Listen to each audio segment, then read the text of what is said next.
We're out taking a walk this morning in TBILISI. People sometimes ask, but not very often, what do you do when you get to a place and what is there to see? What is there to do? And what do you do after you've seen everything that you're supposed to see? Well, you'll never see the things that you see.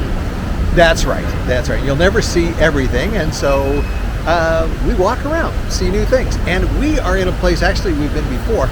This used to be Lenin Square, and old Vladimir got himself toppled, and instead on the monument up here, it is, if you can see it, it is St. George and the Dragon. St. George slaying the dragon, which really has very little to do with TBILISI or Georgia. Correct me if I'm wrong, our Georgian listeners, but I don't think there's a lot to do with it, but it's a beautiful statue. And this square now here, there's the Marriott Hotel over here that's very nice. And, well, Tanya, it's almost like the Place de la Concorde in Paris, wouldn't you say? Exactly. Kind of a free-for-all, and although actually a little more organized. I think so. People going round and round. Okay, so we're going to walk around a little bit more. And see what we can see. And see what we can see, which I'm sure is a lot. You never know. Okay, bye. See you soon.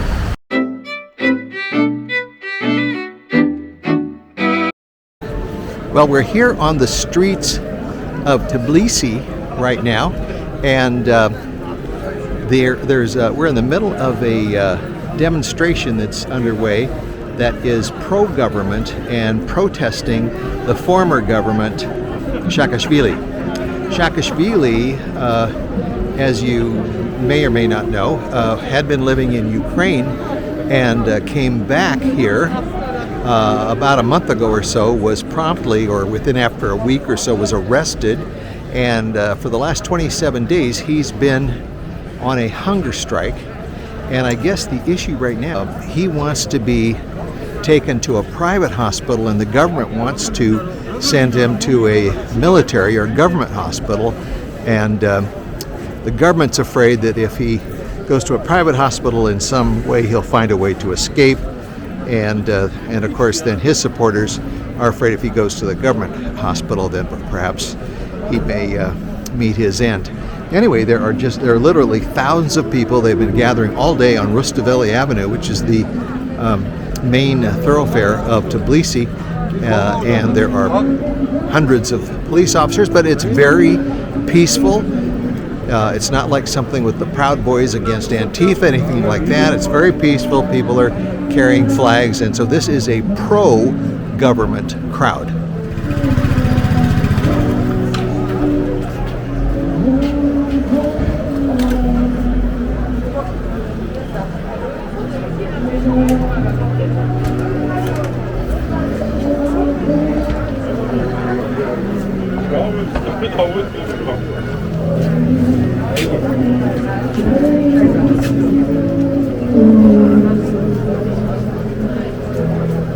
All marching down closer to the center of town, and there looks like there's a stage set up out there, and there's a guy who is talking. I don't know what he's talking about. Anyway, I assume the crowd will get pretty excited at some point. Anyway, well, I'm standing outside of the Parliament building right now, and there was a scheduled rally to take place in about 15 minutes from now in support of the former president, Mikheil Saakashvili, otherwise known as Misha, is affectionately called. What has happened, we are about a week from, maybe even 10 days from that last government demonstration that took place that was sponsored by the ruling party, the Georgia Dream Party, and Saakashvili is still in prison, still on his hunger strike, which must now be close to 40 days or even a little more than 40 days. What's remarkable to me is that there's been very little news coverage of this. The newspapers, or at least the English-speaking Georgian newspapers, don't even refer to Saakashvili and his hunger strike. And as a matter of fact, the Prime Minister of Georgia said the other day that he certainly has the right to commit suicide if he wants. And so essentially nobody cares. And from what I can tell, just as a casual observer and talking with people from time to time, is that Saakashvili really has very little support. The opposition party which he leads and which he formed, the United National Movement, lost very heavily in the elections which took place the day after that first demonstration that we covered. That was election throughout the country for various municipalities, and Saakashvili's party lost in 17 of the 19 elections. Of course, their response was, and his response in particular on Facebook from prison, was that the election was totally rigged and that people in Georgia should not accept the election and it was stolen. And we've heard this the same thing in the United States. It's the same kind of thing that's happening here. But there is essentially I can't see any support for Saakashvili. We did see the other day a few people outside the parliament here with some signs. That was about the extent of it. And tonight I see no supporters. It was scheduled to take place now in about 10 minutes from now, and there is absolutely nobody here. There are about maybe 6 police officers, so obviously no one really expects much to happen. So this is what's happening right now in Georgia, in Georgian politics, as we are now in the first week of November. That's it for now. Signing out.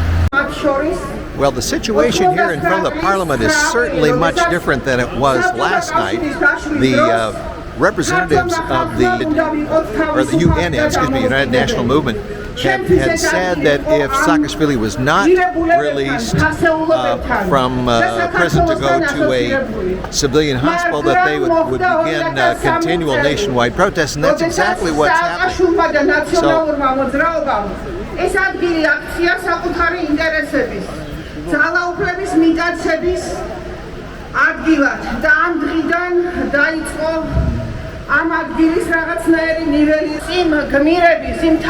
are, I would say, a few thousand people here, maybe 3,000 or so, just guessing. I'm going to back off a little bit here.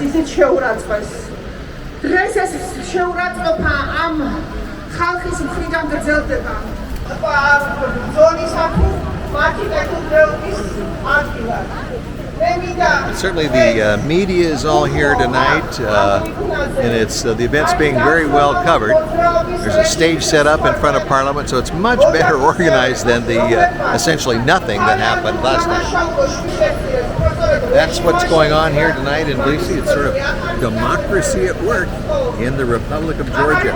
Here again, it's November 9th, and we're in front of the Parliament building, and once again, there's another demonstration.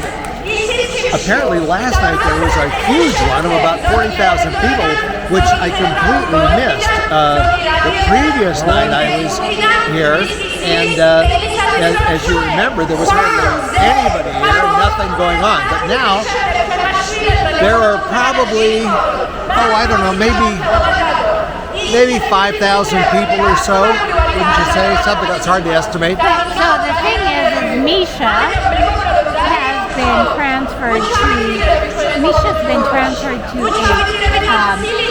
prison hospital, and the concern is that that's not a good thing for him, because the group last night was to demonstrate or protest that Misha needs to go to a civilian hospital, and the doctor said he should go to a civilian hospital, but they sent him to a military hospital. Prison hospital. Yeah, prison. Yeah. And so this is the big concern, because he's being attacked by guards. And apparently his doctor was concerned that his organs are starting to fail, and he's not going to get the kind of treatment in the prison hospital that that he would get in a normal civilian hospital. Let's look this way so we can see what's going on here. Come here, Tanya. Yeah. So anyway. So we think, we don't know, but that's what is being said, is that he's not safe in a prison hospital. And of course, Saakashvili has indicated that he believes that all the orders are coming from Putin, and this is a direct from Putin that he should be in the prison hospital, and eventually he'll meet his demise there. So, although there are other conflicting reports that by the prison that shows him eating porridge a day or so ago, drinking juice. So it's a very confused and conflicted situation here in Georgia. But we're just waiting to see how this all develops. This is Jay and Tanya, our reporters on the scene here in the capital of Georgia, Tbilisi. Out here. Good night. I forgot to mention that we're just leaving the rally right now, that the latest demands of the United National Movement, that's Misha's party, Saakashvili's party, number one is that he be moved to a civilian hospital or clinic. Number two, that he be released from prison altogether. And number three, that they hold new elections and just completely void the last elections that took place about a week ago, in which his party was soundly defeated. So who knows what's going on? It's a deeply divided country here. I completely misread this. I thought that there was very little support for Saakashvili, but it appears now that there is significant support. Significant. So we'll just kind of see how this all works out. And, where does the U.S. government fit in all this? Well, as obviously, we would want to stay neutral, although Saakashvili was very pro-U.S. and this current government has also been pro-U.S. So we're kind of, I would say we're probably silent observers in all this, although watching it very carefully. Anyway, okay, that's it. We're going to watch ourselves very carefully as we make it back to our pad. And tomorrow we'll be leaving Georgia as we head to Turkey. We're going to go to Antalya, Turkey tomorrow. Going to the so beach. We'll fill you. We're going to the beach. That's right. When things get tough, the tough go to the beach, and that's what we're doing here. We're going to leave all this political turmoil and check out the waves. Okay. All right. See you tomorrow. Bye. Go on.